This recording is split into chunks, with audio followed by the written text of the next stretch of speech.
is the final review in the Batman Arkham Asylum Wave 2 figure set. There's Wave 1, we've already looked at these bad boys. Here's Wave 2, we've looked at Poison Ivy, Zsasz and Batman. Time now for a cheeky bit of Bane! Now that figure is an absolute beast. I know I said that Armoured Batman's my favourite in this range, but I think that Bane might be my overall favourite figure from the Arkham Asylum figures. And here is for why. If you look at this, it's sculpted into a pose, so there's not much articulation. I'll get to that in a minute. But my god, does that figure ooze menace or what?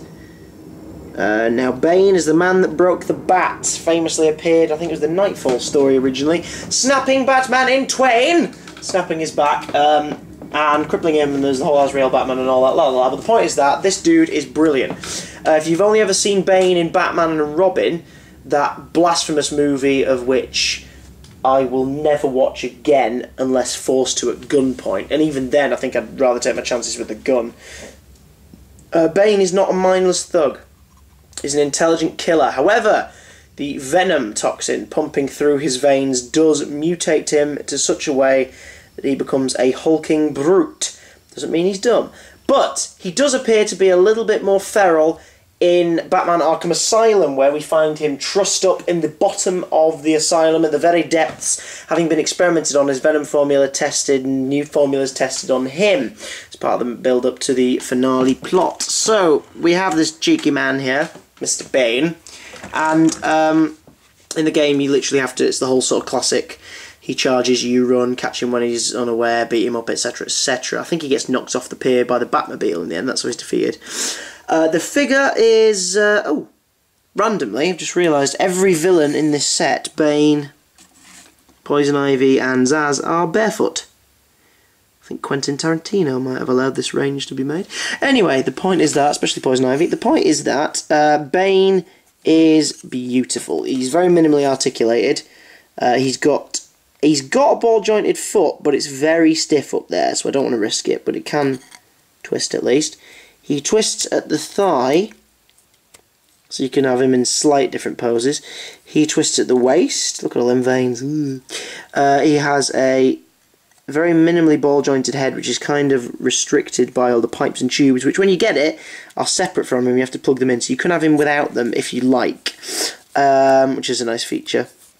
He's got a very subtle ball joint in the old shoulder there. No articulation between there and there. The hands move ever so slightly. So basically this is an ornamental piece, and I imagine even if you were a child or you had a child who was using him as a toy, they would still opt for, sorry, I've got him off balance, they'd probably still opt for just having him as this hulking brute figure.